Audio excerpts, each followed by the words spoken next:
आज हम इस काई स्क्वायर टेस्ट का एक अगला टेस्ट, जिसको हम test of goodness of fit कहते हैं, उसको निकालना सीखेंगे। ये test of goodness of fit, इसको कार्ल पियर्सन ने ईयर 1900 में जो है एक्सप्लेन किया था। Actually test of goodness of fit deviation between frequency observed and frequency expected.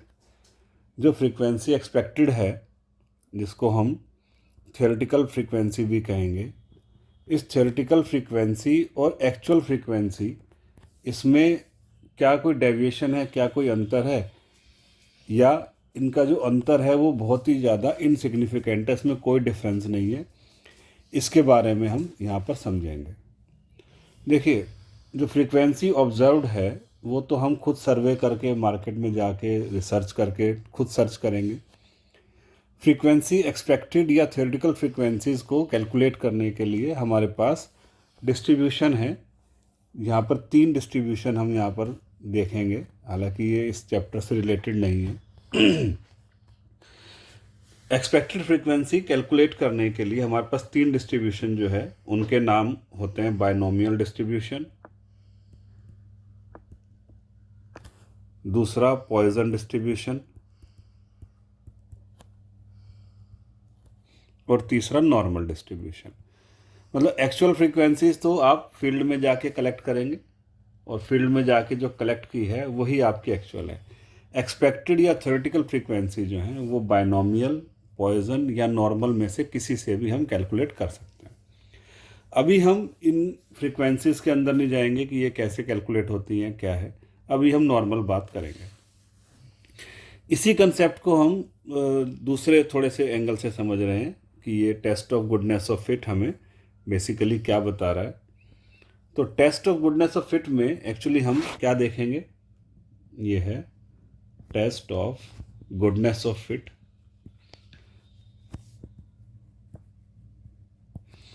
Fit का मतलब दोहरा, ये वही दोहरा है जो रिपीटेडली होता है, तो हम कहते हैं भाई साहब मिर्गी का दौरा पड़ गया। तो फिट मतलब जो जिसकी फ्रीक्वेंसी बार बार रिपीट हो। जो फ्रीक्वेंसी बार बार रिपीट हो रही है उस दौरे के गुडनेस मैंने अच्छापन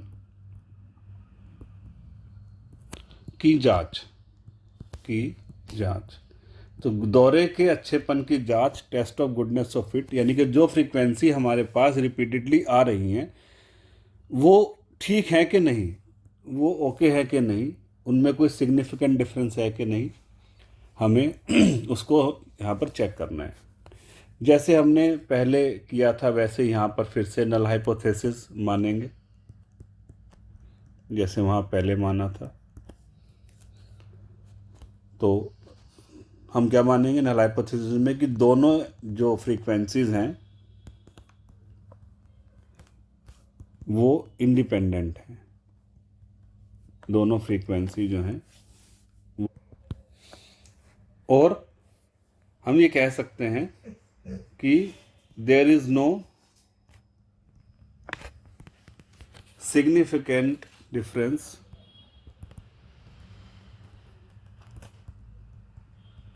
between frequency observed and frequency expected.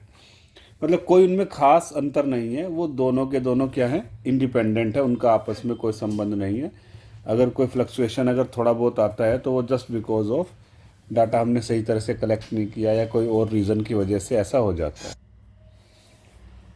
Question को ठीक वैसे ही करेंगे पहले जैसे हम करते थे, यानी कि वही टेबल बनाएंगे। पहले एफ ओ उतारेंगे, फ्रीक्वेंसी ऑब्जर्व्ड, फिर फ्रीक्वेंसी एक्सपेक्टेड, वही फ्रीक्वेंसी ऑब्जर्व और एक्सपेक्टेड का डिफरेंस, इन ऑब्जर्व और एक्सपेक्टेड के डिफरेंस का स्क्वायर, और जो स्क्वायर आएगा उसको फिर से एफ ई से डिवाइड करेंगे। तो ये हमारे सामने क्या आ जाएगा, काई स्क्वायर की वैल्यू आ जाएगी जो हमने कैलकुलेट की है। Degree of freedom in the case of fitness of good will be taken as n minus के। जो k की वैल्यू है ये डिपेंडिंग अपॉन द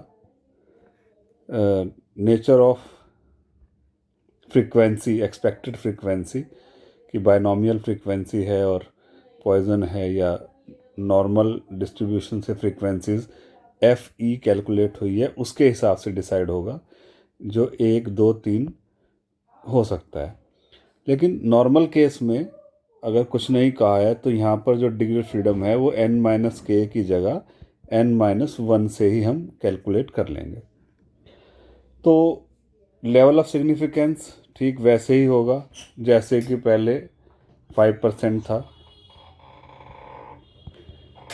हम ये मानेंगे कि हमारा कॉन्फिडेंस लेवल 95% है, इसलिए लेवल ऑफ सिग्निफिकेंस जो है वही 5% होगा। तो 5% पर, इस डिग्री ऑफ फ्रीडम पर, इस लेवल ऑफ सिग्निफिकेंस पर आप काई स्क्वायर की टेबुलेटेड वैल्यू देख लेंगे, काई स्क्वायर की टेबुलेटेड वैल्यू क्या है, और उसको वैसे ही कंपेयर करेंगे। Tabulated value of chi square लेंगे और फिर calculated value of chi square और tabulated value of chi square को हम कंपेयर करके देखेंगे कि इनमें जो एफ ओ और एफ ई है उनमें सिग्निफिकेंट डिफरेंस है या नहीं है। यहाँ से हम एक न्यूमेरिकल पोर्शन लेंगे जिसमें हम ये chi square, hypothesis, fitness of good, इन सब को देखते हैं न्यूमेरिकली हम किस प्रकार कर सकते हैं। क्वेश्चन है ये कि इन ए टाउन, किसी कस्बे में 800 बच्चों का जन्म होता है लास्ट मंथ, जिसमें से 500 बच्चे जो हैं वो बॉयज़ थे, 300 जो हैं वो गर्ल्स थी। अगर 800 बच्चों का जन्म होता है और हम ये माने कि 2 ही सेक्स हैं, मेल और फीमेल, उसके हिसाब से बॉयज़ और गर्ल्स का जो रेशियो होना चाहिए था that should be 1:1। It means 800 बच्चों में से 400 मेल होने चाहिए थे, 400 फीमेल होने चाहिए थे। लेकिन यहाँ पर पता लगा कि 500 बच्चे जो हैं वो बॉयज़ हैं और 300 जो हैं गर्ल्स हैं। आपसे कहा जा रहा है कि काई स्क्वायर टेस्ट लगाइए और बताइए कि क्या हम इस हाइपोथेसिस को मान सकते हैं कि जो बॉयज़ और गर्ल्स का रेशियो है 1:1 होना चाहिए था, और आप इसमें काई स्क्वायर से ये कैलकुलेट करके बताइए। तो मोटी बात, 800 बच्चे को जन्म हुआ है, एक उसमें से 500 मेल हैं, 300 फीमेल हैं, और हाइपोथेटिकली 1:1 का रेशियो होना चाहिए था। तो आइए इसको हम सॉल्व कर रहे हैं। तो सबसे पहले क्वेश्चन को सॉल्व करने के लिए हमें क्या करना है, एक नल हाइपोथेसिस मानेंगे। और नल हाइपोथेसिस मैंने बताया था कि आपको यहाँ पर एज्यूम करनी है कि फ्रीक्वेंसी ऑब्जर्व्ड और फ्रीक्वेंसी एक्सपेक्टेड में कोई सिग्निफिकेंट डिफरेंस नहीं है। There is no significant difference, there is no significance difference between frequency observed and frequency expected. तो हाइपोथेसिस एज्यूम करने के बाद सीधा हम कैलकुलेशन करेंगे काई स्क्वायर की, कैलकुलेशन करेंगे काई स्क्वायर की, कैलकुलेशन ऑफ काई स्क्वायर। यहाँ पर जो काई स्क्वायर कैलकुलेट हो रहा है वो गुडनेस ऑफ फिट के लिए हो रहा है, और यहाँ पर कोई टेस्ट ऑफ सिग्निफिकेंस की तरह कोई 2/2 की टेबल, 3/2 की टेबल नहीं है।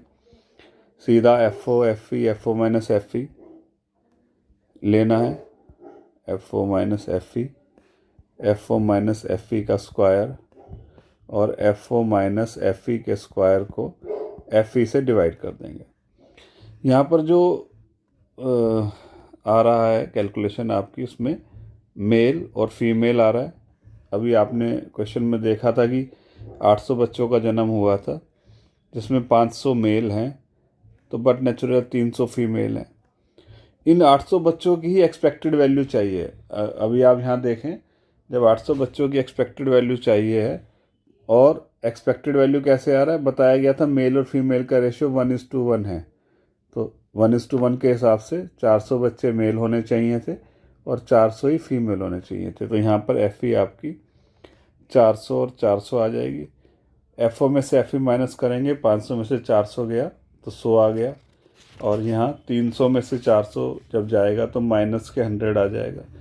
स्क्वायर करेंगे 10,000 हो जाएगा। 100 का स्क्वायर यहाँ भी 10,000 हो गया। 10,000 को FE से डिवाइड करना है, तो 10,000 को 400 से डिवाइड करेंगे, इट विल कम 25, एंड यहाँ पर भी 25 ही आ रहा है। तो यहाँ पर का स्क्वायर की वैल्यू, कैलकुलेटेड वैल्यू जो है वो हमारी 50 आ जा रही है। डिग्री ऑफ फ्रीडम मैंने आपको बताया था, यहाँ पर हम n-k और n-1 से इसको कैलकुलेट करेंगे। यहाँ पर नंबर ऑफ जो ऑब्जर्वेशन है वो मेल फीमेल 1 और 1 2, तो 2 में से 1 जाएगा तो डिग्री ऑफ फ्रीडम 1 आ जाएगा। लेवल ऑफ सिग्निफिकेंस आपका वही वापस 5% लेना है। 5% पर 1 डिग्री ऑफ फ्रीडम पर हमें टेबुलेटेड वैल्यू ऑफ का स्क्वायर लेनी है। मैंने बताया था ज़्यादातर करके हमें क्वेश्चन में ही टेबुलेटेड वैल्यू ऑफ का स्क्वायर गिवन होगी 3.841। 1 डिग्री ऑफ फ्रीडम पर 5% पर टेबल की वैल्यू क्वेश्चन में गिवन होगी, अदरवाइज टेबल से देखनी पड़ेगी। अब हमारे पास 2 का स्क्वायर आ जा रहे हैं, एक तो कैलकुलेटेड जो हमने कैलकुलेट किया दैट इज़ 50, और टेबुलेटेड जो 3.841 है। तो इनको कंपेयर करेंगे, कैलकुलेटेड वैल्यू ऑफ का square and tabulated value of का स्क्वायर, इसको हम देखेंगे। तो कैलकुलेट करके आया था हमारा 3.841 और टेबल बता रही है ये है,